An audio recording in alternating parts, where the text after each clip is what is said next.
Praise lord. దేవుని నామానికి మహిమ కలుగును గాక. 1 పేతురు 5వ అధ్యాయం 7వ వచనం. ఆయన మిమ్మల్ని గూర్చి చింతించుచున్నాడు గనుక మీ చింత యావత్తు ఆయన మీద వేయుడి. మీ చింత యావత్తు ఆయన మీద వేయుడి. ఆయన ఎవరు అనంటే మన ప్రభు అయినటువంటి యేసుక్రీస్తు. మన గురించి చింతిస్తూ మన యొక్క జీవితాలను బట్టి దేవుని సన్నిధిలో మొర్రపెడుతూ ఉన్నటువంటి మన గొప్ప తండ్రి ఆయన ఒక్కడే. ఆయన మాత్రమే మన ప్రతి సమస్యను తీర్చగలడు, మనకి ఓదార్పునివ్వగలడు, నెమ్మదినివ్వగలడు, సమాధానం ఇవ్వగలడు. ఎందుకంటే ఆయన సృష్టికర్త, సృష్టికి శిల్పాకారుడు. ఆయన వలన కానిదంటూ ఏదీ లేదు. ఆయనకి సమస్తము సాధ్యమే. ఆయనపై ఆధారపడితే చాలు, సమస్తమును ఆయన కృపను బట్టి, ఆయన ప్రేమను బట్టి మనకు కార్యములు జరుగుతాయి. ఓ కుమారి, కుమారుడా, మీ చింత యావత్తును మీ కొరకు చింతించేటువంటి ప్రభువు దగ్గర విడిచిపెట్టి, మీ భారాన్ని ఆయన దగ్గర విడిచిపెట్టి సమాధానముతో నెమ్మదితో ఉండడానికి ప్రభువు మిమ్మల్ని పిలుస్తూ ఉన్నారు.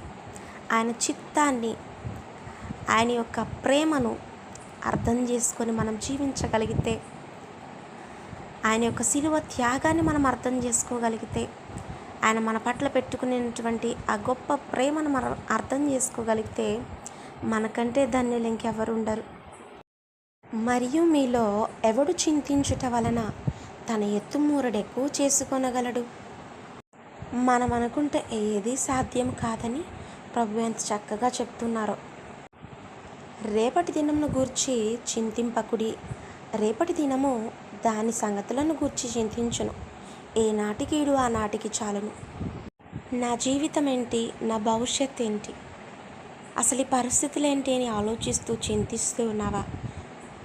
ప్రభు చేతికి నీ జీవితాన్ని అప్పగించు.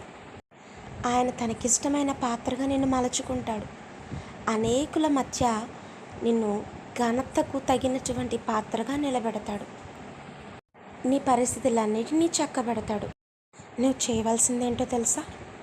దేవుడు తగిన సమయమందు మిమ్మల్ని హెచ్చించినట్లు ఆయన బలిష్టమైన చేతి క్రింద దీన మనస్కులై ఉండుడి.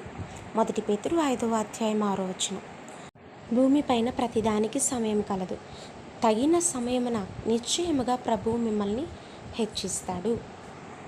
God bless you.